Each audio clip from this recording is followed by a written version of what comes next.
오늘 주신 하나님 말씀은 사도행전 1장 6절부터 11절까지 말씀입니다. 사도행전 1장 6절부터 11절까지 기록된 하나님 말씀을 제가 받들어 읽습니다. 그들이 모였을 때 예수께 여쭈어 이르되 주께서 이스라엘 나라를 회복하심이 이때니이까 하니 이르시되 때와 시기는 아버지께서 자기의 권한에 두셨으니 너희가 알 바니요 오직 성령이 너에게 임하시면 너희가 권능을 받고 예루살렘과 온 유대와 사마리아와 땅 끝까지 이르러 내 증이 되리라 하시니라. 이 말씀을 마치시고 그들이 보는 데 올려져 가시니 구름이 그를 가리어 보이지 않게 하더라. 올라가실 때에 제자들이 자세히 하늘을 쳐다보고 있는데 흰옷 입은 두 사람이 그들 곁에 서서 이르되 갈릴리 사람들아 어찌하여 서서 하늘을 쳐다보느냐? 너희 가운데서 하늘로 올려지신 이 예수는 하늘로 가심을 본 그대로 오시리라 하였느니라. 아멘. 지난 주일에 이어 이번 주일도 우리 예향교회 비전을 가슴에 함께 담는 말씀을 나누고자 합니다. 블레싱 양주의 꿈과 열방을 치유하며 행진하는 사명은 꿈이 있는 교회 꿈대로 되는 예향교회의 방향성입니다. 예수님의 꿈을 교회 이름에 담고 예향이란 이름으로 교회를 시작할 때 기도는 한 칸 빌려서 시작했지만 예수님의 꿈을 꿀 수 있음에 행복했습니다. 그 꿈을 소중히 여기며 그 꿈을 위해 헌신하고 그 꿈을 이루고자 애쓰는 가운데 하나님께서 18년 지나도록 우리 교회를 통해서 영광 받으시고 하나님의 많은 일을 행하셨습니다. 예향교회의 꿈은 예수님의 꿈입니다. 예수님의 향연에 참여하는 꿈, 예배의 비전이고요. 예수님을 향하여 자라가는 꿈, 다음 세대와 제자 훈련의 비전입니다. 예수님의 향기로 섬기며 사귀는 꿈, 섬김과 나눔, 디아코니아와 코이노니아의 비전입니다. 예수님의 향리, 천국을 건설하고 확장하는 꿈, 전도와 선교의 비전입니다. 그 비전이 방향성을 가지고 교회의 에너지가 집중되어져야 될 그 교회의 사역 목표가 블레싱 양주의 꿈이고 또 그것이 더 확장되어질 때에 열방을 치유하며 행진하는 사명으로 이어져야만 합니다. 블레싱 양주의 꿈이 없다면 열방을 치유하며 행진하는 사명 또한 존재할 수 없다 싶습니다.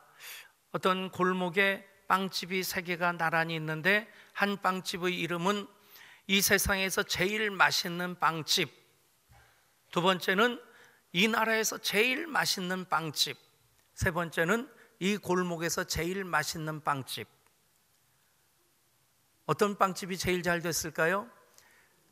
세상에서 제일 맛있는 빵집, 우리나라에서 제일 맛있는 빵집보다 그 골목에서 제일 맛있는 빵집이 세상에서 제일 맛있는 빵집도 우리나라에서 제일 맛있는 빵집도 이겼더랍니다. 그 골목에 나란히 있으니까. 여러분, 우스갯소리로 그런 얘기를 합니다. 교회가 선교에 집중하다 보면 자기 자식 독립군 자녀처럼 그렇게 키우게 된다. 독립군들이 나라의 독립을 위해서 그 한 몸 바쳐서 목숨 걸고 독립운동을 합니다. 그러다 보니까 자녀들을 제대로 돌보지 못해서 독립군의 후손들이 나라가 책임을 져줘야 되는데 나라도 제대로 책임을 못 져주는 그런 경우가 왕왕 있고요. 최근에 들어서 조금 법적으로 정비가 됐다 하지만 여전히 그 선진들의 수고와 헌신으로 그 죽음의 핏값으로 나라의 독립을 되찾았다는 생각을 한다면 그 이상 독립군 자녀들을, 독립투사들의 자녀들을 나라가 책임져 줘야 되리라 생각합니다. 그런 면에서 생각해 보면 블레싱 양주의 꿈이 우리의 기반이 되고 그것으로부터 열방을 치유하며 행진하는 그 사명까지 이어져야만 합니다. 이 방향성을 우리가 공유하고 이 방향성을 향해서 우리가 같은 마음 가지고 같은 뜻으로 같은 말을 하고 같은 꿈을 꾸며 나갈 때에 하나님 나라 확장에 예향교회가 앞장서 쓰임받게 되리라 믿습니다. 제 목회의 전환점을 가져다 준 한국의 찬양이 있습니다. 39살에 담임 목사로 처음 부임하면서 나름대로 그동안 꿈꿔왔던 교회에 대한 비전을 마음껏 펼쳐낼 수 있으라 생각했었는데 교회의 현실은 오히려 가슴 아리를 하게 만들었습니다. 다른 문제가 아니라 교회의 에너지가 본질적인 데보다는 비본질적인 데 더 많이 쓰여지고, 목회의 에너지도 본질적인 데보다 비본질적인 데 더 많이 쓰여지는 그 가운데 그것이 가슴앓이가 되었고, 교회가 과연 이런 모습으로 존재해야 되는가? 주님이 피로 값주고 사신 교회가 이렇듯 무기력한 모습으로 단지 존재하는 데 의미를 두고 있어야 하는가? 질문을 하면 할수록 가슴의 통증은 점점 더해갔습니다. 그렇게 아픈 가슴을 끌어안고 지내는 중 하루는 운전을 하면서 문득 노래 한 곡을 부르기 시작했는데 그 노래가 바로 부흥이라는 찬양이었습니다. 이 땅의 황무함을 보소서, 하늘의 하나님 긍휼을 베푸시는 주여, 우리의 죄악 용서하소서, 이 땅 고쳐주소서. 교회에 대해서 아파하고 한국교회 때문에 가슴앓이를 하는 그런 저 자신, 제 내면을 이 찬양을 통해서 들여다보면서 제 모습이 그대로 황무하다는 사실을 깨닫는 순간 눈에서 눈물이 쏟아지기 시작했고, 운전을 할 수 없어서 차를 길가에 세워놓고 한 30여 분 통곡을 하며 울었습니다. 어쩌면 그 순간 예향교회가 제 마음속에 탄생하는 순간이었다 생각합니다. 부흥 찬양 우리 함께 할까요? 이 땅의 황무함을 보소서.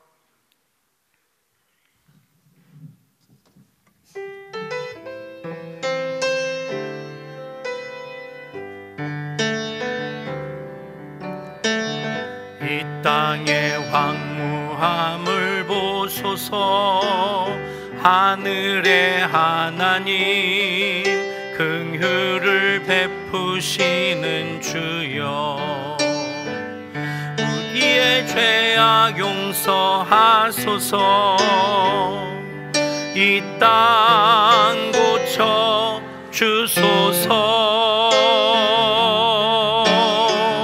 이제 우리 모두 하나 되어 이 땅에 무너진 기초를 다시 쌓을 때 우리의 우상들을 태우신 성령의 불 임하소서. 부흥의 불길 타오르게 하소서. 진리의 말씀 이 땅 새롭게 하소서. 은혜의 강물 흐르게 하소서. 성령의 바람 이제 불어와. 오 주의 영광 가득한 새날 주소서. 오 주님 나라 이 땅에 임하소서. 고형원이라는 한 청년이 작사 작곡하고 부르기 시작한 이 영감의 찬양을 통해서 한국교회는 부흥을 꿈꾸기 시작했습니다. 부흥을 다시 열망하기 시작했습니다. 그 당시 한국교회가 교인 1000만이다 1200만이다 얘기하면서 많은 목사님들이 부흥에 대한 얘기는 더 이상 하지 않고 이제는 성숙해야 된다, 그러면서 교회가 부흥의 꿈을 잃어버렸을 때, 그러면서도 세계교회가 침체의 늪에 빠져 허덕이고 있을 때 한국교회가 급성장했고, 그래서 한국교회를 다른 나라 교회들이 모델로 삼아 그 부흥의 그 DNA를 전수받고자 하는 그때 오히려 한국교회는 침몰하는 타이타닉처럼 무방비 상태에서 기습 공격을 받는 진주만처럼 그렇게 가라앉고 있었습니다. 한국교회는 기독교 역사에서 가장 빨리 성장한 교회, 또한 가장 빨리 침체를 경험하는 교회라는 그런 오명을 갖게 되었습니다. 그런 때에 이 부흥이라는 찬양 한 곡으로 다시 한국교회는 부흥을 꿈꾸기 시작했고 부흥을 위해 기도하기 시작했습니다. 우리 교회가 개척했을 때 다시 고영원 전도사가 부흥 2000이라는 찬양을 만들었습니다. 그 찬양으로 우리 교회가 세워졌다 생각합니다. 오늘 임예송으로 부른 오소서 진리의 성령님, 그 찬양이 바로 부흥 2000입니다. 이 찬양을 통해 우리 교회는 주님이 주신 그 꿈의 방향을 정하게 되었습니다. 그것이 바로 블레싱 양주의 꿈으로부터 시작해서 열방을 치유하며 행진하는 그 사명을 향해 나아가는 교회입니다. 교회는 부흥의 사명을 받은 주님의 몸인 교회입니다. 시대가 어렵다는 말은 언제나 핑계거리일 뿐입니다. 기독교 역사 속에서 하나님의 부흥의 역사가 일어난 그 때를 보면 그 시대의 분위기나 환경을 언제나 초월해서 하나님은 하나님의 일을 하셨습니다. 오히려 교회가 환난과 핍박을 받을 때 교회는 더 부흥했습니다. 한국교회는 하나님 주신 특별한 은혜와 축복을 누리는 교회입니다. 선조들의 그 순교의 땀 위에 세워진 교회, 복음을 스스로 받아들이고 선교사들이 오기 이전에 말씀이 전파되어지고 그렇게 자생적으로 세워진 한국교회, 그런데 그것 때문에 많은 은혜와 축복을 받으면서 한국교회는 그 복을 누리는 그것에 정신을 빼앗겨서 정작 하나님에 대한 시선을 놓쳤습니다. 여러분, 하나님으로부터 복이 임할 때, 하나님으로부터 은혜가 임할 때 우리는 그 풍성함을 누릴 수 있습니다. 그렇다고 해서 결코 하나님을 놓치는 어리석음을 저지러서는 안 될 줄 압니다. 하나님 없이 우리는 아무것도 아닙니다. 교회는 능력을, 생명력을 잃어버리게 됩니다. 한국교회가 부흥을 꿈꿀 때에 하나님 부흥의 역사를 이루어 주셨습니다. 여러분, 사람이 무슨 꿈을 꾸느냐가 그 사람을 그 성격을 규정하게 됩니다. 교회가 어떤 꿈을 꾸느냐에 따라서 그 교회가 어떤 교회인가, 하나님께서 얼만큼 쓰실 수 있는 교회인가가 가름되어진다 믿습니다. 예한교회는 꿈으로부터 시작됐습니다. 꿈이 있는 교회, 꿈대로 되는 교회, 예수님의 꿈을 담고 예배 처소도 없이 기도원 한 칸 빌려서 시작했고 한 달 만에 지하 40평 그렇게 임대해서 종탑도 세우지 못한 채로 그렇게 예배를 드렸지만 주님 꿈을 꿀 수 있기에 행복했고, 그래서 그 꿈을 담고 예배할 때에 하나님의 임재를 경험했고, 그래서 하나님께서 부흥케 하셔서 지하실 벗어나 경매로 비록 100% 은행 빚으로 산 것이지만 우리 예배당을 갖게 되고 또 700석 조립식 예배당을 거쳐서 오늘 고급 예배당까지 우리들은 하나님께서 하셨습니다. 그 고백 이어오고 있음에 다시 한번 감사드립니다. 그렇습니다. 하나님께 초점을 맞추면 모든 시선을 주님께 드릴 때 주님 일하기 시작하심을 우리가 경험하게 될 줄 믿습니다. 오늘 말씀은 부활하신 주님께서 승천하시면서 주신 말씀입니다. 이제 예수님께서 주신 말씀 제자들이 받을 때 그들은 말씀을 받고 그 말씀이 이루어지기 위해서 마가의 다락방에 모여서 열심히 기도할 때에 기도에 전념하고 그 기도의 분량을 가득 채웠을 때 성령이 그들 가운데 임재하심으로 교회가 탄생되어지게 됩니다. 성령이 임재하시는 장면을 사도행전 2장은 이렇게 기록하고 있습니다. 오순절 날이 이미 이름에 그들이 다 같이 한 곳에 모였더니 호련히 하늘로부터 급하고 강한 바람 같은 소리가 있어 그들이 앉은 온 집에 가득하며 마치 불의 혀처럼 갈라지는 것들이 그들에게 보여 각 사람 위에 임하여 하나씩 임하여 있더니 그들이 다 성령의 충만함을 받고 성령이 말하게 하심을 따라 다른 방언들로 말하기를 시작하니라. 아멘. 부활하신 예수님께서 제자들과 함께 거하시다가 승천하시면서 주신 말씀이 때와 기원은 오직 아버지께 속한 것이니 그것에 대해서 신경 쓰지 말라. 오직 너희는 약속하신 성령을 받고 그 성령이 임하시게 되면 예루살렘과 유다와 사마리아와 땅끝까지로 내 증인이 될 것이다. 여러분, 말씀을 받았을 때 그들은 모여서 함께 기도했습니다. 마가의 다락방에 모여서 12일 동안 간절히 기도할 때 약속하신 성령이 그 가운데 임하시게 됩니다. 여러분, 주신 말씀, 그 말씀이 성령의 강림으로 성취가 되어지고 그때로부터 사도행전의 역사가 기록되기 시작합니다. 말씀과 성취 사이에 그들은 모여서 예배하고 기도했습니다. 여러분, 주신 말씀, 그 말씀이 약속으로 우리들에게 주어졌고 그 말씀은 언젠가 이루어질 하나님의 약속인 줄 믿으시기를 바랍니다. 말씀과 성취 사이에 지금 우리가 있습니다. 그래서 우리는 예배하고, 그래서 그 약속 붙잡고 더 순종하고자 하는 결단을 하게 됩니다. 여러분, 말씀과 성취 사이에 모든 그리스도인들 위치하고 있는데 어떻게 그 말씀에 반응하느냐 따라서 그 말씀이 얼마만큼 응답되느냐, 그 결과로 이어지게 될 줄 믿습니다.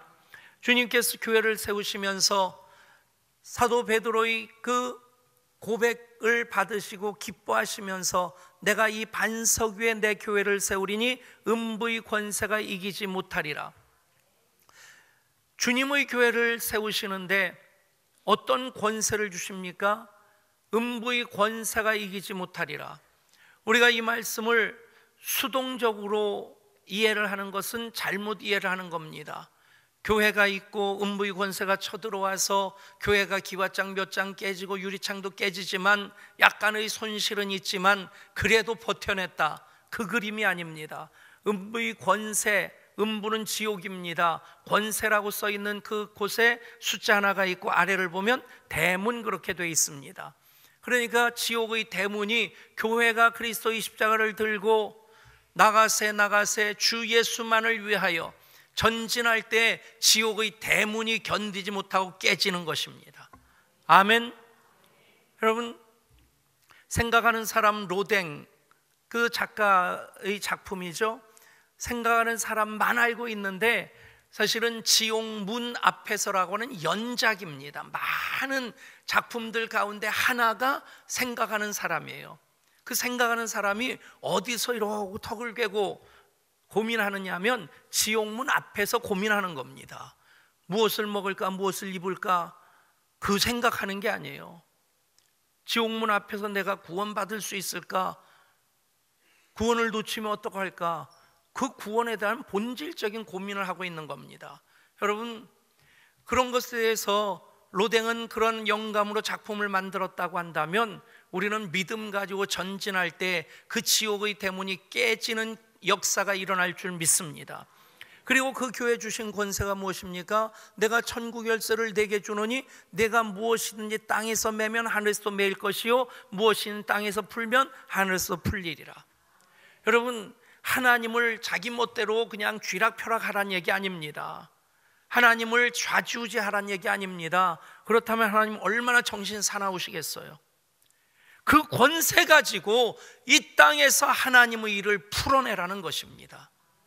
여러분, 그리고 내가 이 교회를 내 교회를 세우리니, 그것은 헬라어 시제로 현재 미완료형인데 어떤 의미냐면 세웠다도 아니고 세울 것이다도 아니고 계속해서 세워나가고 있다는 뜻입니다. 여러분, 예향교회 1999년 10월 17일 창립되었지만 그때로부터 지금까지 주님은 예양교회를 계속 세워나가고 계십니다. 지금이 교회의 정점이 아니라 앞으로 계속 하나님 행하실 일들을 기대하면서 우리가 믿음으로 헌신하며 나아갈 때에 20년, 30년 또 리더십이 교체된 그 이후로까지 예양교회는 계속해서 하나님 나라를 확장시켜 나가며 하나님께서 모델로 삼으시는 교회, 천병으로 삼으시는 교회가 될 줄 믿습니다. 여러분, 교회의 정점은 지금이 아닙니다. 여러분들의 믿음의 정점도 지금이 아닙니다. 여러분 받은 은혜와 축복의 정점도 지금이 아닙니다. 하나님은 더 큰 꿈을 꾸며 하나님을 소망하며 나가는 이들 가운데 역사하시는 하나님이신 것을 믿으시기를 바랍니다. 하나님은 꿈꾸는 사람을 통해서 역사하십니다. 지난 주일 아브라함에 대해서 말씀드렸는데, 아브라함이 만약 현실적인 사람이었다면 그곳을 떠나지 못했을 겁니다.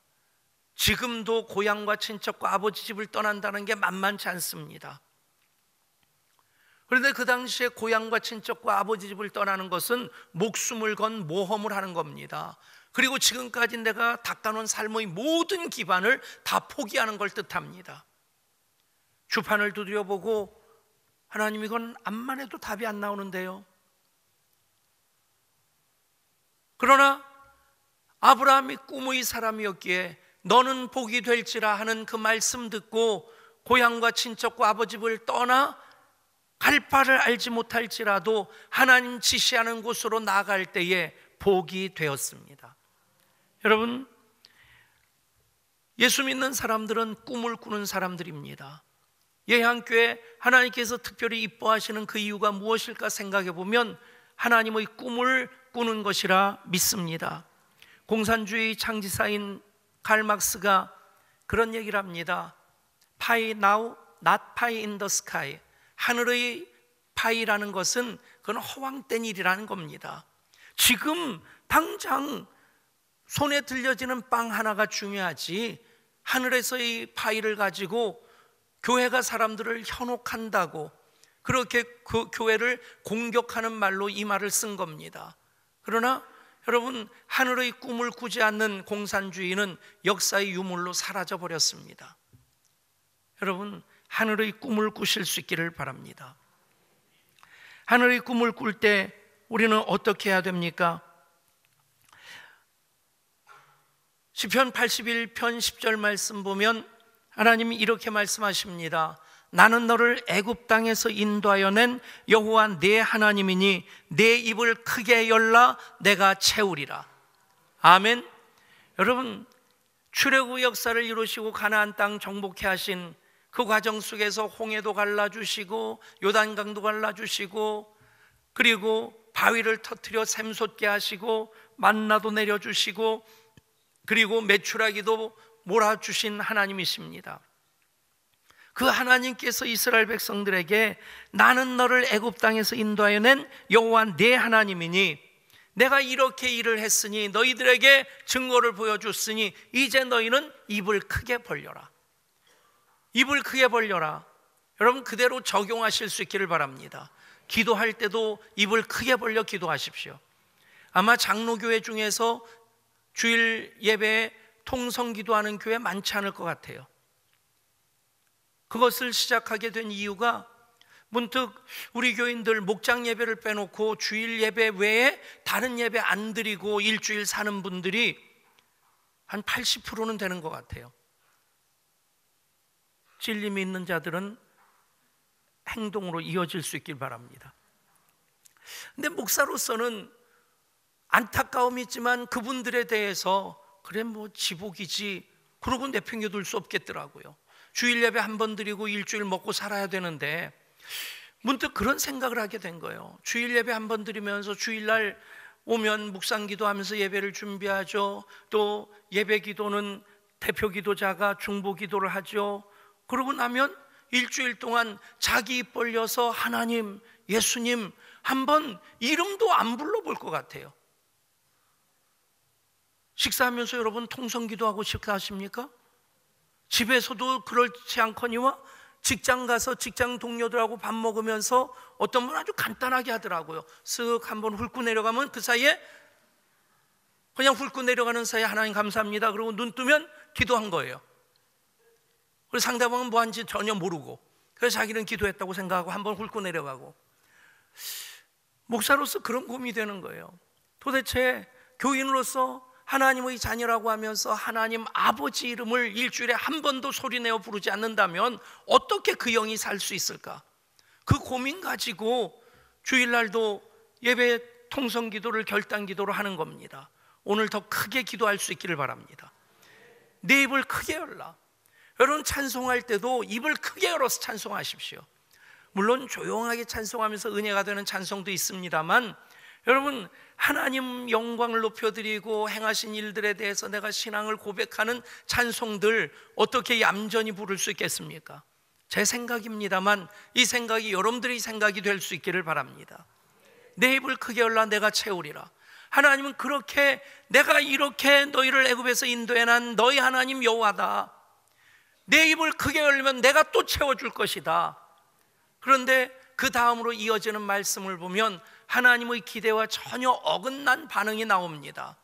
채우리라 하였으나 그러나가 됩니다.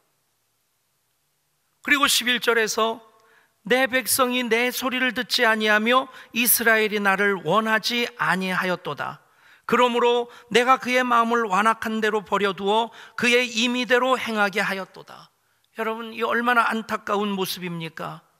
어떻게 해야 됩니까? 하나님 말씀을 들을 때 그러나로 반응하지 마십시오. 하나님, 그런데요, 우리 형편 보시면 하루 벌어 하루 먹고 살기도 힘든데 이 형편에 언제 기도할 틈이 있겠으며 언제 말씀 읽을 수 있겠어요? 하나님 입장 바꿔놓고 생각해 보세요. 여러분, 하나님 말씀을 어떤 것으로도 반박하려고 하지 마시고 변명하려고 하지 마시고 그러나를 언제나 그래서로 바꾸실 수 있기를 바랍니다. 그것이 아멘입니다.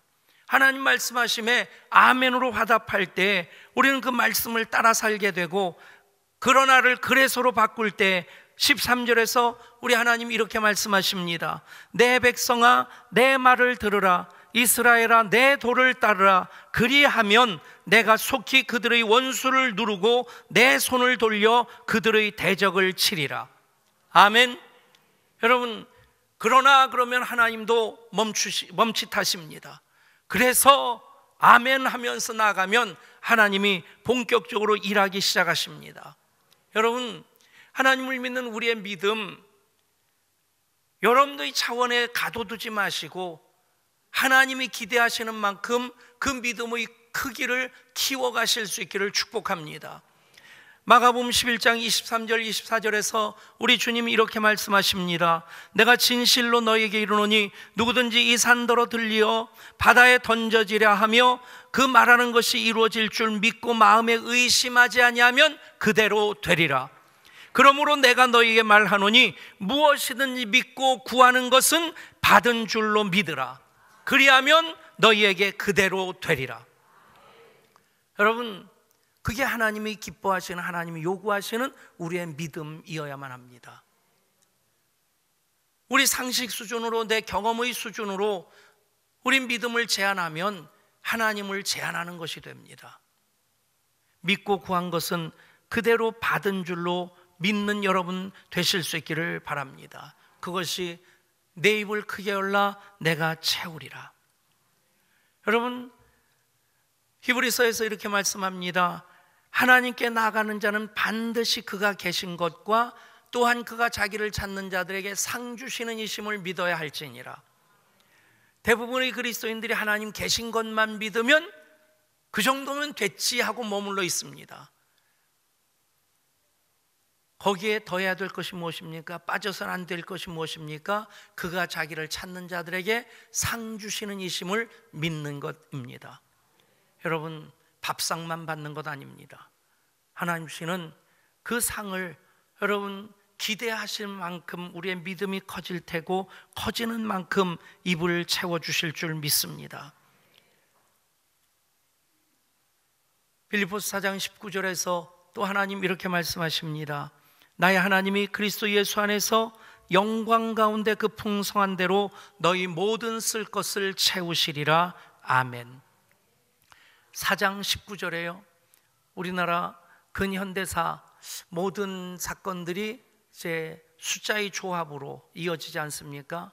8.15, 또 6.25, 4.19, 또 없습니까? 9.11은 저쪽 나라 거고, 예? 5.16, 예. 딴 것도 뭐 대한민국 국민이라면 다 기억해야 되겠지만 4.19를 기억하십시오. 빌립보서 4장 19절.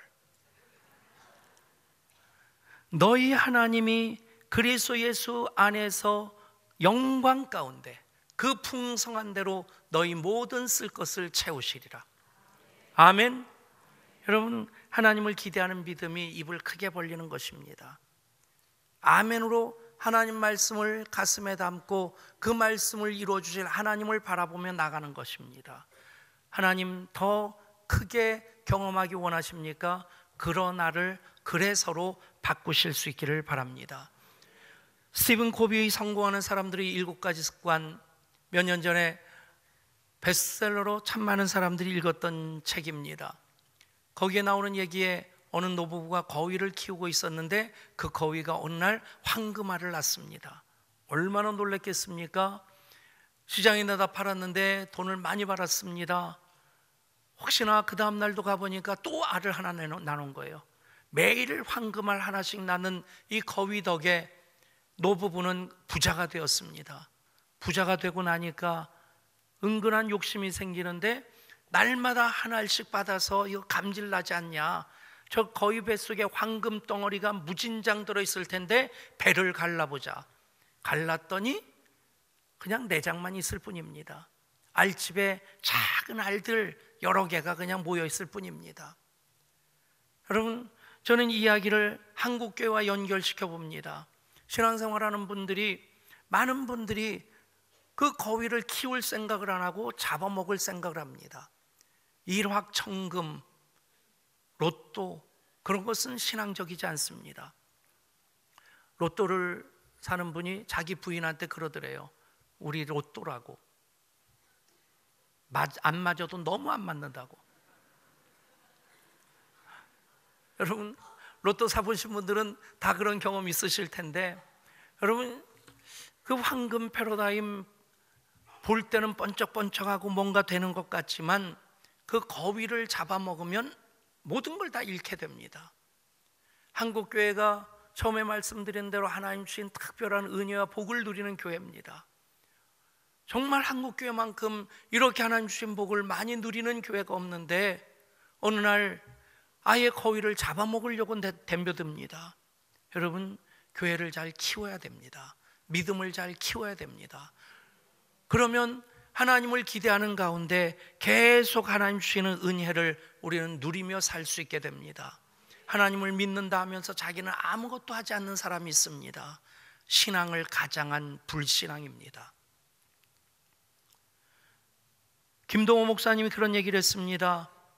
적어도 천당에 가려고 한다면 학생이 학교에서 공부하는 것보다, 직장에 나가서 일하는 것보다, 돈 벌려고 사업하는 것보다 더 열심히 예수 믿어야지, 하나님의 일을 해야지 천국에 갈 수 있지 않겠느냐고. 사실 조금 조심스러운 표현이긴 합니다. 신학적으로 얘기하면 비판받을 수도 있겠지만, 그러나 하나님을 사랑하는 마음으로 본다면 정말 우리가 아프게 받아들여야 될 말씀입니다. 여러분, 스스로에게 한번 물어보십시오. 직장에서 일하는 것보다 예배에 더 열심히십니까? 학생들 공부하는 것보다 하나님 영광을 위해 살고자 하는 그 열심이 더 큽니까? 그것을 위한 도구로서 신앙을 사용하고 있는 것 아닙니까? 거위를 잡아먹어버리면 모든 걸 다 잃어버리게 됩니다. 한국교회가 하나님 주시는 은혜와 복 속에 잠겨서 정작 하나님을 잃어버리는, 그러나 하나님은 우리를 사랑하시고 우리들에게 은혜를 베푸시고 우리 구원하시는 그 일을 위해 하나님의 최선을 다하십니다. 저는 하나님의 최선이란 이 표현이 굉장히 도전이 됩니다. 천지를 창조하실 때도 하나님의 최선을 다하신 것입니다. 그 많은 별들이 운행하지만 부딪혀 떨어지는 것 없습니다. 사람이 만든 자동차는 수시로 부딪히고 다치고 죽고 하는데 그 수십만 마리 그 철새들이 날아서 그냥 이리 날았다 저리 날았다 천수만해서 수만 마리 수십만 마리 철새들이 무슨 새죠? 아무튼 새카맣게 올라나르면서 방향을 한꺼번에 180도 바꾸기도 하는데 한 마리도 부딪혀 떨어지는 놈이 없습니다. 여러분, 하나님이 하나님의 일을 최선을 다해서 하신 겁니다. 아들이신 예수님을 이 땅에 보내주신 것도 하나님의 최선이고요, 그렇게 하나님의 최선을 따라 이 땅에 오신 예수님도 예수님의 최선을 다하신 것이 기도하실 때 흐르는 땀방울이 핏방울같이 된 것이고, 십자가에서 우리 구원을 완성하시고자 마지막 한 방울 물까지 다 쏟으신 것입니다. 여러분, 하나님의 최선에 도전받으실 수 있기를 바랍니다.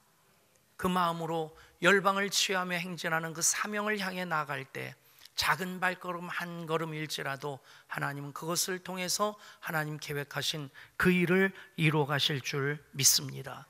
이번 주 수요일 선교팀에서 캄보디아로 비전 트립을 갑니다. 2월에는 청년교회 여우수아가 역시 캄보디아로 비전 트립을 갑니다. 우리 교인들 8분이 선교단체와 함께 비전 트립을 다녀온 분도 계시고 계속 진행 중에 있는 분도 있습니다. 4월 중에 남아공에서 예담동산 하기 위해서 지금부터 준비하고 있습니다. 이 모든 것이 열방을 치유하며 행진하게 하시는 하나님께서 우리에게 맡겨주신 하나님의 사역인 줄 믿습니다. 이 일을 위해 중보 기도하는 것도, 이 일을 위해 목장에서 선교헌금하는 것도, 선교사를 후원하는 그 모든 것들, 바로 열방을 치유하며 행진하는 사명입니다. 예한교회는 꿈 있는 교회, 꿈대로 되는 교회입니다. 예한교회의 방향성이 바로 블레싱 양주의 꿈이며 열방을 치유하며 행진하는 사명입니다. 하나님, 예수님의 꿈을 꾸면서 시작한 예한교회, 지금까지도 블레싱 양주의 꿈을 꾸고 열방을 치유하며 행진하는 사명을 향해 달려왔습니다. 여기가 정점이 아닙니다. 달려갈 길이 아직 많습니다. 다시 한번 온 교회가 예수님의 꿈을 마음에 담고 블레싱 양주의 꿈과 열방을 치유하며 행진하는 그 사명을 방향성으로 잡고 한마음 한뜻으로 교회의 에너지를 하나님 영광을 위해 쏟아 부을 수 있게 하여 주옵소서. 그것이 하나님의 기쁨이 되어 우리 받는 하늘의 복, 땅의 복 더 풍성해지게 하여 주옵소서. 우리 주 예수 그리스도 이름으로 간절히 기도드리옵나이다. 아멘.